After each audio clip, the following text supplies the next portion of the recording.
ठंडी सुबह थी। सूरज की किरणें अभी अभी धरती पर फैलनी शुरू हुई थी। गोपाल और उसकी छोटी बहन गुड़िया अपने गांव की सीमा से बाहर निकल रहे थे। दोनों के पास एक छोटी सी गठरी थी जिसमें उनके बचे खुचे कपड़े और कुछ तस्वीरें थीं। भैया, क्या हम फिर कभी इस गांव में लौटेंगे? गुड़िया, अब ये गांव हमारा नहीं रहा। जिस गांव में लोग हमें छूने से कतराएं, हमारे पीछे अंधविश्वास के नाम पर पत्थर फेंके, वो गांव हमारा कैसे हो सकता है? गुड़िया की आंखें नम थीं। बस 2 महीने पहले ही उनके माता पिता एक अजीब बीमारी से चल बसे थे। गांव वालों ने इसे अभिशाप का नाम दे दिया। अंधविश्वास की आग में जलते उस गांव ने गोपाल और गुड़िया को अछूत घोषित कर दिया। पिताजी कहते थे, बेटा, मेहनत करने वाले की कभी हार नहीं होती। चल गुड़िया, हम तिसोनापुर जा रहे हैं, वहां नई शुरुआत करेंगे। गुड़िया ने भैया का हाथ थाम लिया। दोनों आगे बढ़ गए। पीछे छूट गया वह गांव जहां उनके बचपन की यादें दफन थीं। तिसोनापुर एक छोटा सा गांव था, लेकिन यहाँ के लोग मेहनती थे। गोपाल और गुड़िया ने गांव के बाहरी इलाके में एक छोटा सा कमरा किराए पर लिया। मकान मालकिन बड़ी दयालु थी। बेटा, दोनों आराम से रहो, पहले महीने का किराया बाद में देना, तुम बच्चे हो मेरे लिए। बुआ, आपका बहुत बहुत शुक्रिया।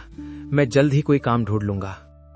भैया, मैं भी काम करूंगी, सिलाई कढ़ाई आती है मुझे। तू पढ़ाई कर बहन, तुझे डॉक्टर बनना है, याद है? माँ पापा का सपना था। मैं काम ढूंढता हूँ। अगली सुबह गोपाल काम की तलाश में निकल पड़ा। गोपाल बाजार में इधर उधर भटक रहा था। किसी ने काम नहीं दिया। तभी उसकी नजर एक बड़े से ढाबे पर पड़ी। ऊपर बोर्ड लगा था, मामचंद सेठ का मछली चावल ढाबा। खुशबू दूर तक फैल रही थी। चलो, यहाँ पूछता हूँ। गोपाल ढाबे पर आया। मामचंद सेठ गोल मटोल शरीर वाले, मूंछों वाले आदमी थे। वो लोगों को खाना परोस रहे थे। सेठ जी, प्रणाम। मैं गांव में नया हूँ, क्या आपके यहाँ कोई काम मिल सकता है? काम तो है, पर करेगा? जो कहेंगे करूंगा सेठ जी। बर्तन धोने हैं, सुबह से शाम तक, रोज 80 रुपए मिलेंगे। राजी है तो कल से आजा। जी, राजी हूँ। बहुत बहुत शुक्रिया सेठ जी। गोपाल खुशी खुशी घर लौटा। रास्ते में उसने गुड़िया के लिए कुछ मिठाई भी खरीद ली। गुड़िया, देख भैया तेरे लिए क्या लाया है। वाह भैया, बर्फी, पर इतने पैसे कहाँ से आए? अरे, मुझे एक बहुत अच्छा काम मिल गया है, एक बड़े से ढाबे पर। सेठ जी बहुत अच्छे आदमी हैं। मैं वहाँ खाना बनाने का काम सीख रहा हूँ। सच में? वाह भैया, तो अब हमारे दिन अच्छे होंगे। अगर गुड़िया को पता चल गया कि मैं बर्तन धो रहा हूँ तो उसे बहुत दुख होगा। उसे लगेगा कि उसके भैया कुछ नहीं कर सकते। नहीं, ये सच उसे नहीं बताना चाहिए। गोपाल ने मुस्कुराते हुए बर्फी गुड़िया को दी। दिन बीतते गए। गोपाल रोज सुबह जल्दी उठता, ढाबे पर जाता और बर्तन धोता। उसके हाथ सूज जाते, लेकिन वो चुपचाप काम करता। सेठ मामचंद रोज 2000 रुपए से ज्यादा कमाता और गोपाल को सिर्फ 80 रुपए देता। एक दिन गुड़िया ने सोचा, चलो आज भैया को सरप्राइज दूं, उनके ढाबे पर खाना ले जाऊं। गुड़िया ने घर में बने पराठे लिए और ढाबे की तरफ निकल पड़ी। पूछते पूछते वो मामचंद सेठ के ढाबे तक पहुंच गई। दूर से ही उसने देखा, उसके भैया गोपाल बैठे बर्तन धो रहे थे। उनके हाथ साबुन के पानी से सिकुड़ गए थे, कपड़े गीले थे, चेहरे पर थकान साफ झलक रही थी। गुड़िया की आंखों से आंसू बह निकले। वो समझ गई, भैया ने उससे झूठ बोला था ताकि उसे दुख ना हो। हे भगवान, मेरे भैया कितना कुछ सह रहे हैं और मुझसे कहते हैं कि सब अच्छा है। वो वहीं खड़ी देखती रही। तभी मामचंद सेठ की नजर गुड़िया पर पड़ी। अरे अरे, कौन है ये खूबसूरत परी? किसको ढूंढ रही हो बिटिया? मैं गोपाल भैया को ढूंढ रही हूँ। अच्छा, तू गोपाल की बहन है। वाह, कितनी सुंदर हो। पास आओ, बैठो। गोपाल, देख तेरी बहन आई है। गोपाल ने सिर उठाया। उसका चेहरा देखते ही बना। वो समझ गया, गुड़िया सब जान गई है। गुड़िया, तू यहाँ कैसे? भैया, आपने मुझसे झूठ बोला। अरे रोती क्यों हो बिटिया? तेरा भैया तो मेरा नौकर है, पर तू तो यहाँ काम कर सकती है। बहुत पैसे मिलेंगे और भी बहुत कुछ। सेठ ने गुड़िया को अश्लील नजरों से देखा और उसके करीब आने लगा। तेरी जैसी लड़कियों की यहाँ बहुत कीमत है, समझी ना? गुड़िया सहम गई। गोपाल की आंखों में आग भड़क उठी। सेठ, अपनी औकात में रह, मेरी बहन से दूर रह। अबे ओ नौकर, तुझे निकाल दूंगा, भूखे मरोगे तुम दोनों। चल गुड़िया, यहाँ से चलते हैं। गोपाल गुड़िया को लेकर वहां से जाने लगा। पीछे से सेठ की जोरदार हंसी आ रही थी। गोपाल और गुड़िया बहुत देर तक चलते रहे। दोनों उदास थे। सूरज ढलने लगा था। तभी गुड़िया बोली, भैया मुझे भूख लगी है। रुक, कुछ लाता हूँ। गोपाल ने जेब टटोली। कुछ भी नहीं था। सेठ ने उसे पिछले दिनों के पैसे भी नहीं दिए थे। दोनों एक पेड़ के नीचे बैठ गए। गोपाल ने माथा पकड़ लिया। गुड़िया, मुझे माफ कर दे, भैया कुछ नहीं कर सका तेरे लिए। भैया आप मेरे लिए सबसे बड़े हीरो हो। आपने मुझे बचाया। हम साथ हैं, बस इतना काफी है। तभी वहां एक बाबा आए। लंबी दाढ़ी, भगवा वस्त्र, चेहरे पर अजीब सी चमक। बेटा उदास क्यों हो? बाबा, हमारे पास कुछ नहीं है, ना खाना, ना पैसा, ना कोई सहारा। संसार में सब कुछ पैसा नहीं होता बेटा। तुम्हारे पास मेहनत है, ईमानदारी है, और हाँ, ये लो। बाबा ने अपनी झोली से एक चमकीला पत्थर निकाला। वो ऐसा चमक रहा था जैसे उसमें हजारों दीप जल रहे हों। ये कोई साधारण पत्थर नहीं है। इसे अपने घर के लॉकर में रख लेना। जब तक ये तुम्हारे पास रहेगा, तुम्हारे पास कभी पैसों की कमी नहीं होगी। जितना निकालोगे उतना बढ़ता जाएगा। बाबा, ये सच है? हाँ बेटा, पर एक शर्त है। इस पैसे का इस्तेमाल केवल अच्छे कामों के लिए करना, दूसरों की मदद करना, समझा? लेकिन बाबा, मैं आपको धन्यवाद कैसे दूं? जब तुम किसी भूखे को खाना खिलाओगे तो समझ लेना मुझे धन्यवाद दिया। इतना कहकर बाबा वहां से जा चुके थे, जैसे हवा में गायब हो गए हों। गोपाल और गुड़िया ने एक दूसरे को देखा। उन्हें यकीन नहीं हो रहा था। अगली सुबह गोपाल ने उस पत्थर को एक छोटे से लॉकर में रखा। उसने मन ही मन सोचा, चलो देखते हैं। उसने लॉकर में हाथ डाला। हैरानी, लॉकर में 500 रुपए का नोट था जो कल रात नहीं था। गुड़िया, देख, ये जादू है क्या?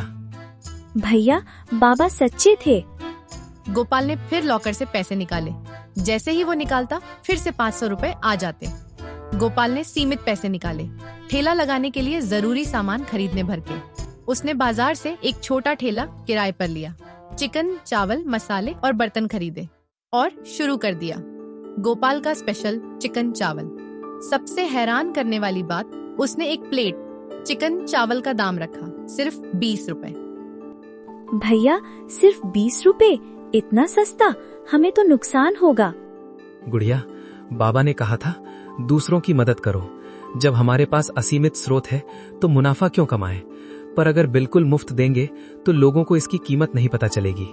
इसलिए 20 रुपए लेना सही रहेगा। जो पैसे बचेंगे वो गरीबों में बांट देंगे। भैया आप सच में महान हो। पहले दिन ही गोपाल के ठेले पर भीड़ लग गई।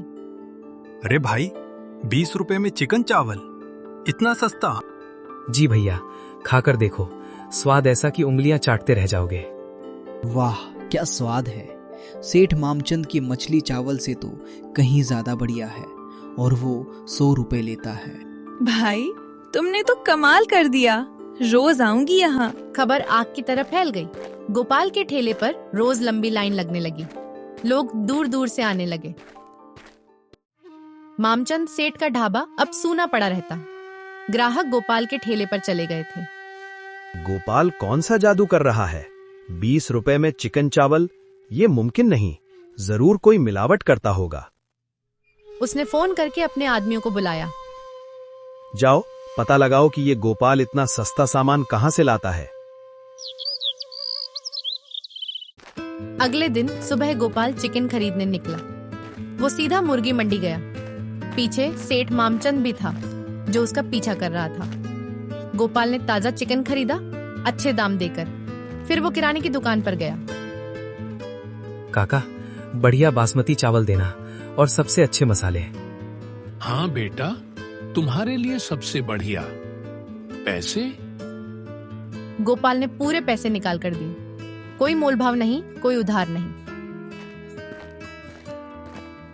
सेठ ने दुकानदार से पूछा, काका, वो गोपाल क्या एक्सपायर या खराब सामान ले जाता है?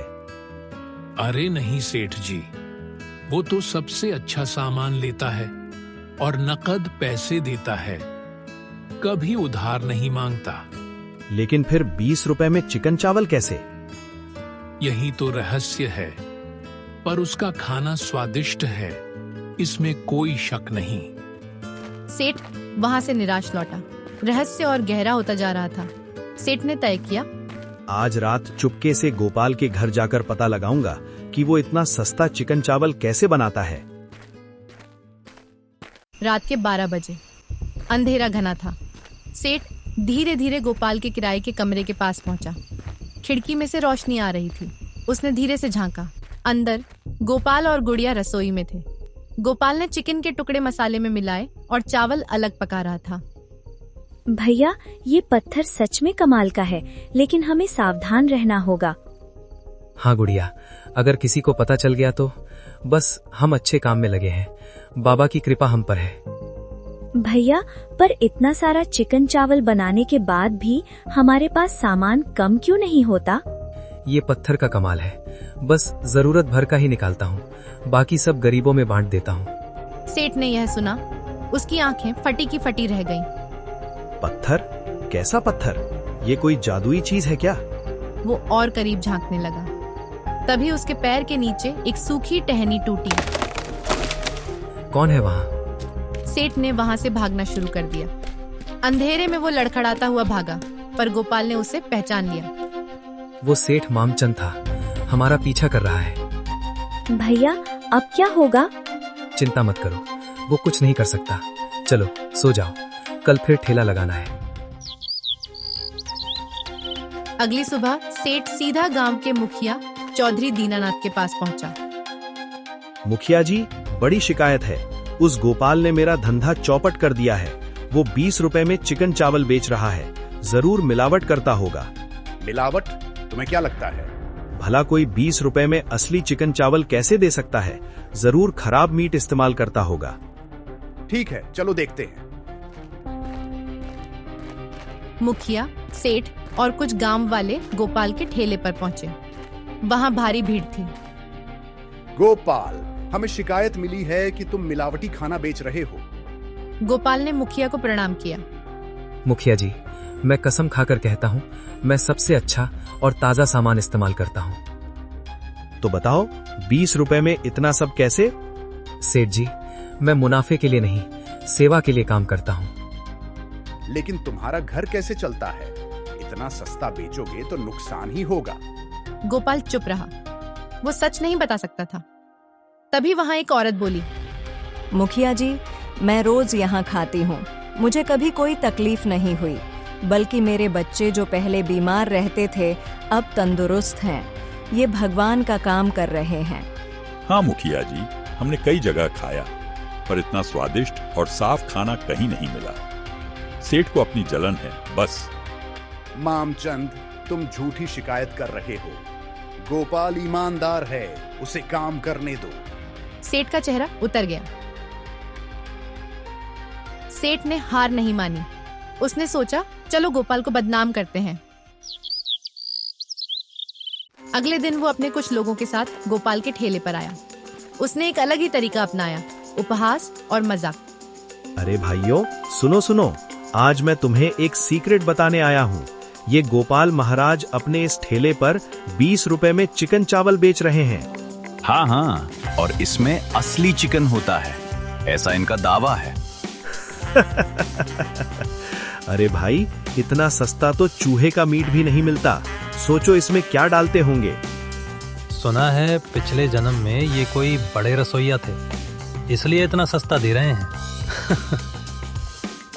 सेठ और उसके साथी जोर जोर से हंसने लगे। कुछ ग्राहक असहज हो गए। गोपाल शांति से अपना काम करता रहा। उसके चेहरे पर कोई गुस्सा नहीं था। सेठ जी, आप हंस सकते हैं, मुझे कोई एतराज नहीं, लेकिन जो लोग मेरा खाना खाते हैं वो जानते हैं कि मैं क्या हूँ। तभी एक बुजुर्ग ग्राहक जो रोज यहाँ खाना खाता था आगे बढ़ा। मामचंद, तुझे शर्म नहीं आती? एक ईमानदार लड़के का मजाक उड़ा रहा है।